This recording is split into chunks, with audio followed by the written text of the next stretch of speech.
Glad to have you join us on this edition of the show. Our world continues to change rapidly, so are the skill sets required to get ahead in such a fast-paced world. My guest today sheds more light on the types of skills that you should push to acquire in today's rapidly changing world. We've got a lot more lined up for you, but first, some news and updates. This is Tech Trends, and I'm Chukwemeka Agbata.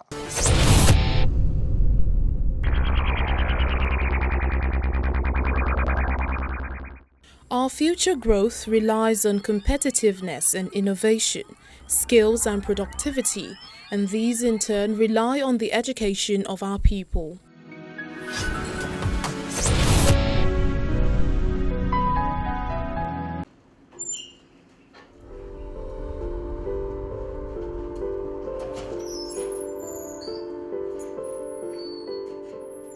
My name is Deba Odulana. I'm a medical doctor and a management consultant in healthcare. I'm also the founder and CEO at Doctora Limited.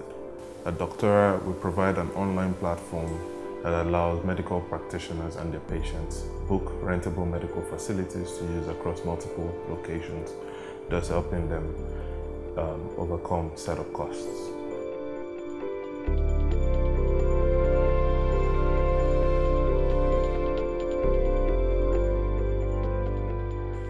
Doctora provides an online marketplace where patients can interact with their doctors and doctors interact with facility owners for use.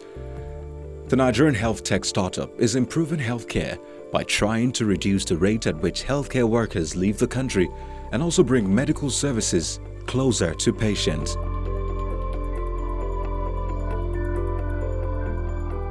It also aims to make Africa, especially Nigeria, a destination for medical treatment.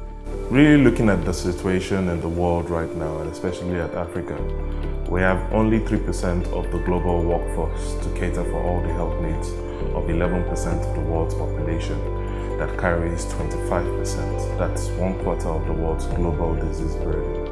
And we keep losing doctors on a regular basis. And why is this? Because these doctors cannot enjoy their practice here. They cannot have economically viable businesses running, and they have to leave to explore other opportunities outside the continent. When we looked at this, we started thinking around how can we provide the right type of facilities so that doctors don't have to travel abroad to enjoy medical practice. We're also looking at how to attract the best professionals across the world to come and practice in Africa, so that Africans also don't have to leave Africa for medical treatments. By combining technology with infrastructure, the startup is increasing access to healthcare by providing short-term healthcare facility rentals, which enables health professionals to start private practice with ease. So at Doctora, we are bringing together underutilized capacity and creating new capacity in terms of the types of medical facilities that are in demand.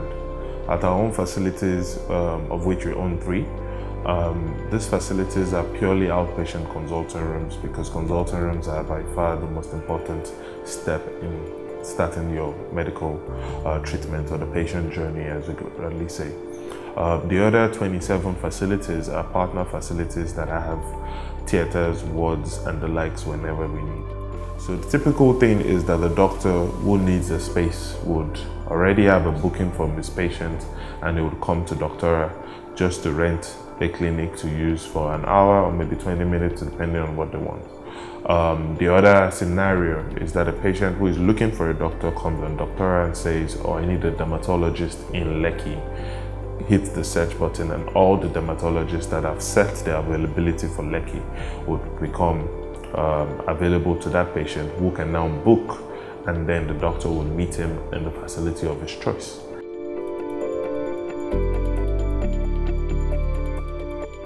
I need to book a consulting room in Ogudu. I can choose Ojodu as an option, and then I've set the date. So once I click search, it gives me the list of facilities that are available in the location that I've requested, and then I can book based on what I need. So if I want an hourly booking, I can select the date, so say tomorrow, and then it shows me the different hourly slots that are available. If I want to take from 3 p.m. to 5 p.m. or to 6 p.m., I can set all that and then book. So the cost of my booking is 18,000 naira, and I'm just gonna go to the checkout, which is loading now, and make the payment. So essentially what this allows me to do is when I have patients that I want to meet me at this particular location, I can always now just send my details. So I've assumed that I've entered my payment details here now, and then I click pay.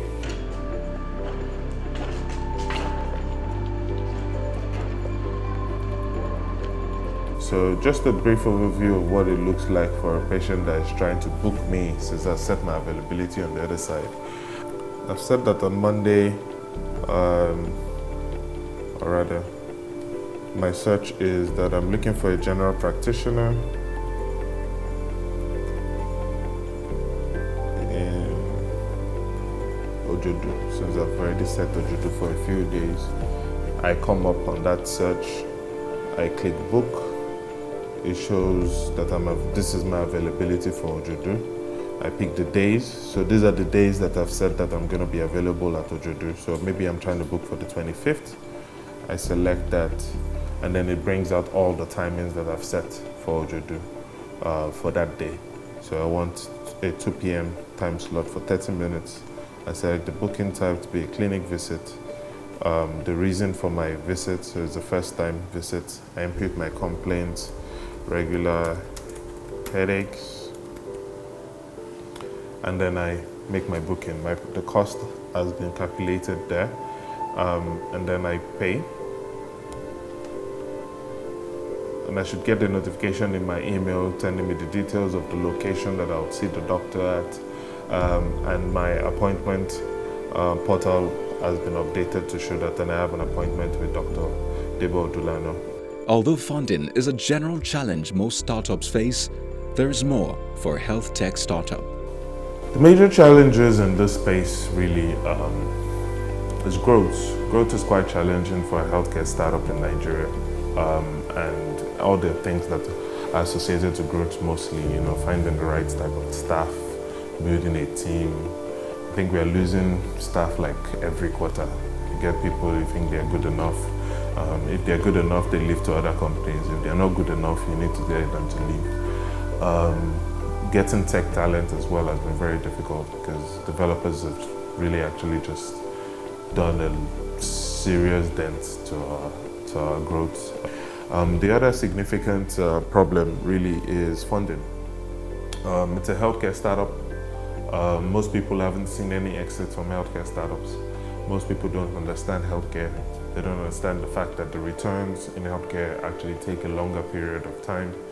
They don't also understand that the adoption and diffusion of new stuff, new innovation in healthcare is actually a lot difficult than other industries. With Doctora, doctors can administer their practices entirely online and can rent medical facilities as and when required.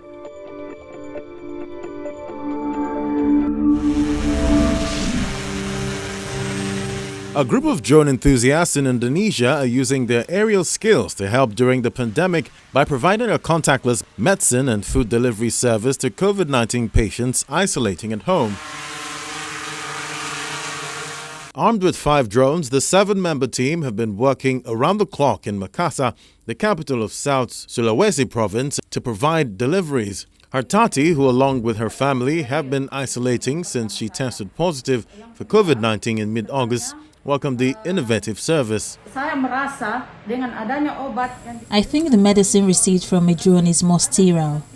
By delivering medicine with drones means the local government is paying attention to me and people who are suffering from COVID-19.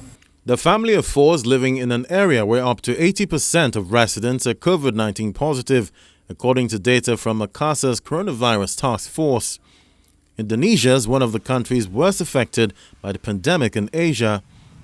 Founder and coordinator of the Makassar Recover Drone Medic team, Mohammed Daya, says they are working with the local coronavirus task force to deliver medicine at least 5 times a day.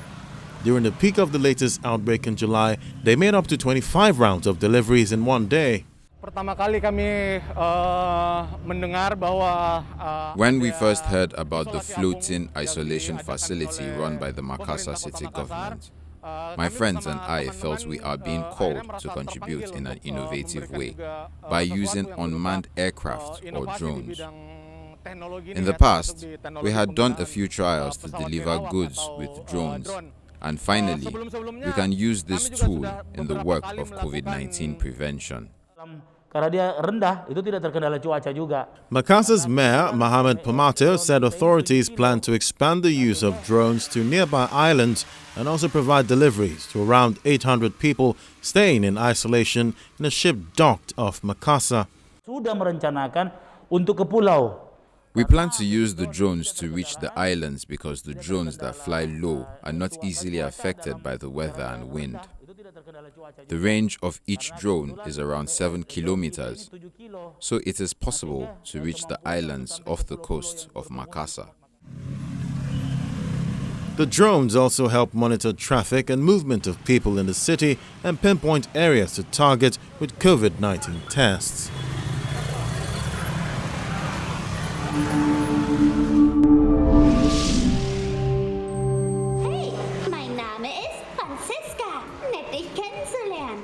Her name is Francisca.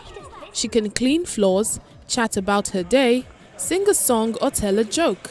She works at a hospital in Munich where she cheers up staff and patients who talk to her or pat her on the head because Francisca is not only a cleaner, she's also a robot.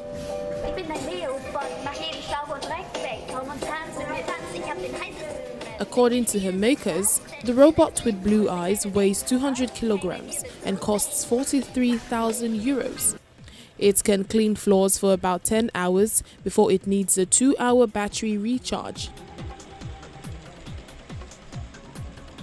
It uses less than 1 liter of water per hour to clean floors, while a conventional cleaning machine consumes up to 50 liters.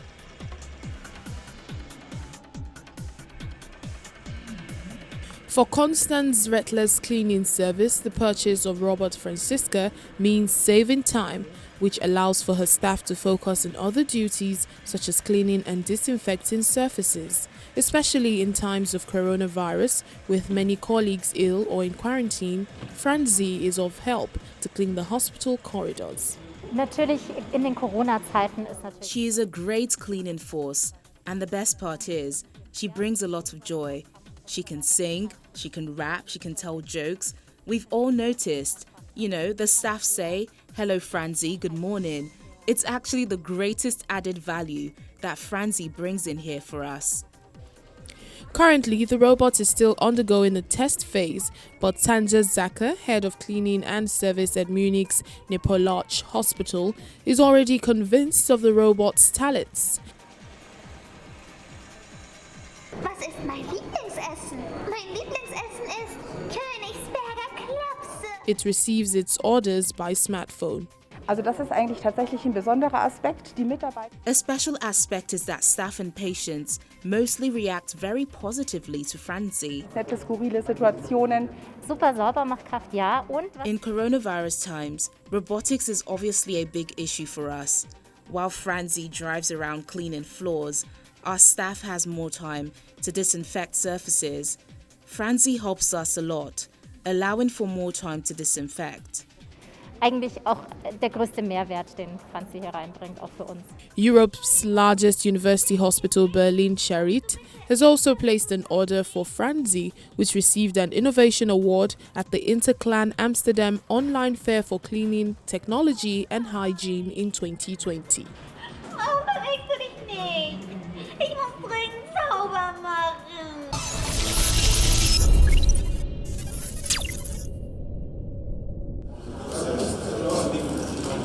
The world of work is constantly changing, a transformation many relate to the advancement of digital technologies. The skills needed to be successful in the workforce of today are quite different from those of the past. As new roles come into being, future occupations now require completely new skills as other functions become obsolete. We're in the midst of the fourth industrial revolution, and its defining trait is connectivity and data. And just as experts have been predicting, we might be tilting to a time where we'll share our workplaces with artificial intelligences and bots. Hence, the need to start acquiring skills that'll help us stay ahead of the curve. Mercy George Igbathe, the founder of Lentor, shares with us why we should equip ourselves with the right skills. Mercy, glad to have you on Tech Trends today. Thank you so much. Awesome. From the last time we had this conversation, I think that was in the heat of the pandemic, 2020, Yes. To now. How have we improved when it comes to embracing e-skills? There's been great news coming out of Africa. There's been great news from Sierra Leone. There's a young boy called Kevin that has innovated. There are great news coming. But I think I want to start with a quote by Albert Einstein that says the only reason for time is so that everything doesn't happen at once. So time is everything. Time is a game changer. And how do we make time more productive, more effective, more efficient? And that speaks to agile, which is what we spoke about the last time, the skill set to drive the fourth industrial revolution. There's been great news coming out of Africa, but there's been a lot of negative news as well coming out of Africa in terms of scam. I saw on Channel's report where the EFCC boss was saying that by 2030, almost 60-70% of our youth will be labeled criminals for internet fraud, because right now they're clamping down on all these fraudsters online. Why? Because we're still not learning the right skills. We spend a lot of time online, but what are we doing is a big question. So let's even start by looking at the economic landscape and also unemployment, right?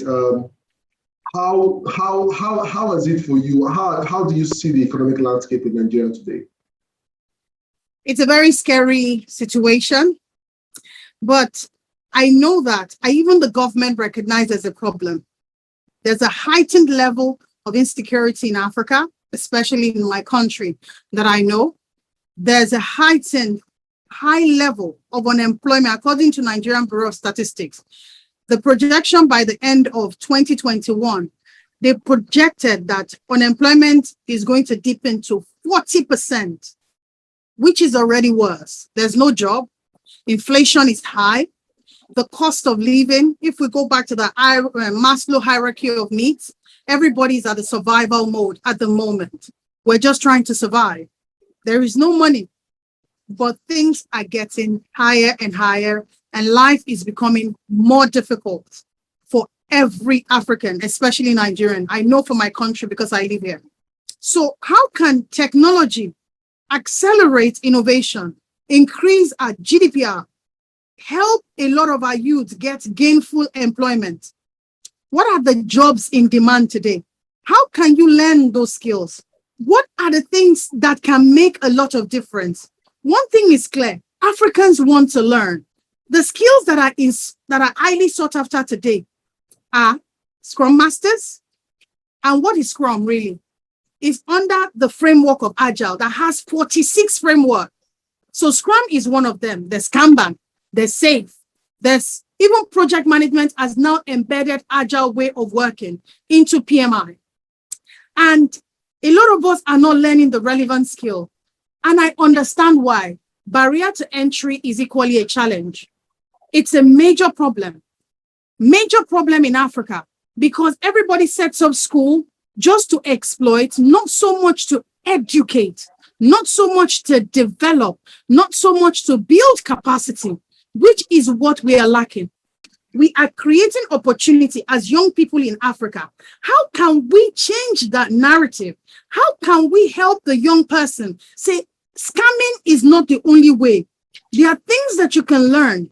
Just being a data analyst, you can earn $70, $50 to $70 an hour, just sitting down, helping businesses, looking at their data, which we have tons of data in Africa, but we don't have the people with the skill set to be able to make sense of this data. And these jobs are highly sought after. Data analyst, cybersecurity expert, just name them. Product owner, business analyst, product managers.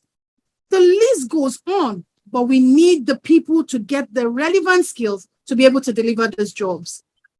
So let's, try to bring us up to speed from what you have seen. Maybe you mentioned India or any part of Asia. How has the government played a role in some of those environments? In China, for instance, I understand I've not been to China based on what was told. Within every 100 meters radius, there's a factory. They've created an enabling environment. So as an Asian, I would include Indians as well. So we go to school to pick up masters, MBA. We pride ourselves. I'm a BSc holder, MSc holder, MBA holder. But that's the reverse. All the call center that was migrated, this migration started like 15 years ago to India, for instance, having a call center there because labor is cheap. They started working within an agile environment. So they are developing skills of what it means to, okay, what do I need to do? There are processes put in place that I need to deliver a call. Answer this call. If it has to be escalated, I need to do the handoff. How do I do that? They have been trained. Many of them don't have BSc. So they start earning money in dollars. They start saving. By the time they are mature, they go back to school, pick up their MBA, which is a better way of working. So number one, the government has created an enabling environment for them to thrive, for them to learn. That's why investor would come. For investor to come into Africa, there has to be enabling environment. Now we have SMEs, we have businesses, we have a lot of tech giants, we have tech businesses, we have a lot of telcos. Telcos that we have. What kind of personnel that you have in your organization? My final question to you is, I love how you've spoken so passionately, but my final question to you is, do you think that Africa can genuinely get to compete if we don't change our educational structure? It's a must. That has to change. My daughter coming back and saying, "Mommy, I want to know anatomy of anatomy of an animal." Okay, what are you going to do with it? Right now, I'm in the process of teaching my children, all of us learning Mandarin. Why? China is dominating the world in terms of the global economy. Why are you not teaching your children Mandarin? Is any of our institution training Mandarin? Why are we focused on coding? And it's so annoying. You will go to a school and you say, "Do you have a tech lab?" They say, "Yes." What are you teaching them? They will say Scratch. A 4-year-old between 4 to 10 can develop a product that is shipped down to Africa. How many African children can do that? So our educational system has to be overhauled. But I'm not saying do it in a bang. Take it iteratively. Collaborate with organizations like Lento. Let us help work with this framework, what they are learning. It's okay to learn mathematics, English, biology, but they need to understand what it means to think out of the box, to create product that can will. So it's important we wake up today and start knowing that things are changing. Our young people need to be engaged. We need to collaborate with the government and be able to start offering training that is going to change and get them to earning money. There's a difference. Building capacity in apprenticeship. We keep focusing on apprenticeship. There's nothing wrong with it. But we need to focus on the skills that can drive that economy. Mercy, I want to thank you. I want to thank you for being on the show today. I love your passion. Keep up the good work. Thank you so much. Thank you so much for having me.